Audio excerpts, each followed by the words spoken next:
Hello good morning all. இன்றைக்கான tarot card of the டே நம்மளுக்கு என்ன மாதிரியான பிளெஸிங்ஸ் அண்ட் கைடன்ஸை இந்த யூனிவர்ஸ் தராங்க அப்படின்னு நம்ம பார்க்கலாம். இன்றைக்கி நம்மளுக்கு வந்திருக்க கார்டு என்ன அப்படின்னு நம்ம பார்த்தோன்னா, ஸோ தி சேரியட் இது ஒரு மேஜர் கார்டு. லைஃப்பில் நெகட்டிவ் அண்ட் பாசிட்டிவ் ரெண்டும் தான் நம்மளை வாழ்க்கையை நகர்த்தி கூட்டிகிட்டு போகும். பாசிட்டிவ் மட்டுமே நம்ம வாழ்க்கையை நகர்த்தி கூட்டிகிட்டு போகாது, நெகட்டிவ் மட்டுமே நம்ம வாழ்க்கையை நகர்த்தி கூட்டிகிட்டு போகாது.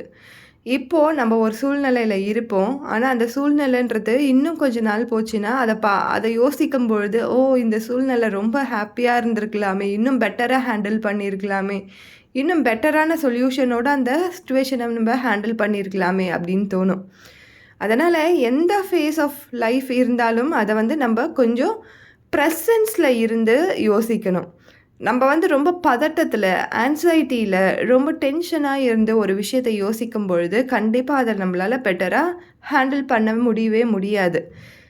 எந்த மாதிரியான சூழ்நிலையில் இருந்தாலும் அந்த ப்ரெசன்ஸ் மூமெண்ட்டில் என்ன முடிவு எடுத்தால் எல்லோருக்குமே நல்லா இருக்குமோ அந்த முடிவை நம்ம எடுக்கணும். அந்த ஒரு ஒரு முக்கியமான ஒரு ப்ரெசன்ஸ் அப்படின்ற அந்த ப்ரெசன்ட் மூமெண்ட் அப்படின்ற அந்த பர்டிகுலர் விஷயத்த சொல்கிற கார்ட் தான் இது.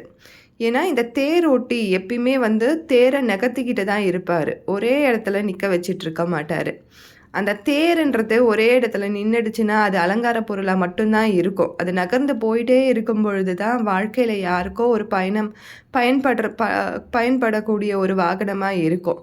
அதே மாதிரி தான் நீங்களும் உங்கள் மனசில் இருக்க பிரச்சனைகளை அப்படியே சுமந்துட்டே ஒரே இடத்துல இருந்தீங்கன்னா யாருக்குமே பிரயோஜனம் இருக்க மாட்டீங்க. உங்களுக்கே நீங்கள் ஒரு பேர்டனாக மாறிடுவீங்க. ஸோ உங்கள் பிரச்சனைகள்லாம் எடுத்து போட்டுட்டு, ஓகே இதுதான் லைஃப், கண்டிப்பாக negative phase and positive phase கண்டிப்பாக வரதான் செய்யும் எல்லோரோட லைஃப்பில். இது போச்சுன்னா இது வரும், இது போச்சுன்னா இது வரும். ஸோ இது லைஃப், அவ்வளோதான் அப்படின்ற அந்த மெச்சூரிட்டியோட நகர்ந்து போய்கிட்டே இருங்க. உங்களை யாராலையும் அன்ஸ்டாப்பபிளான ஒரு பர்சனாக நீங்கள் இருப்பீங்க. மற்றவங்களுக்கும் நம்ம ரொம்ப ரொம்ப அன்பு கொடுக்கக்கூடியவங்களாக இருப்போம். நம்மளுக்கும் அந்த அன்பு என்பது கிடைச்சிட்டே இருக்கும். ஸோ அன்ஸ்டாப்பபிளான பர்சனாக இருங்க. Thank you so much.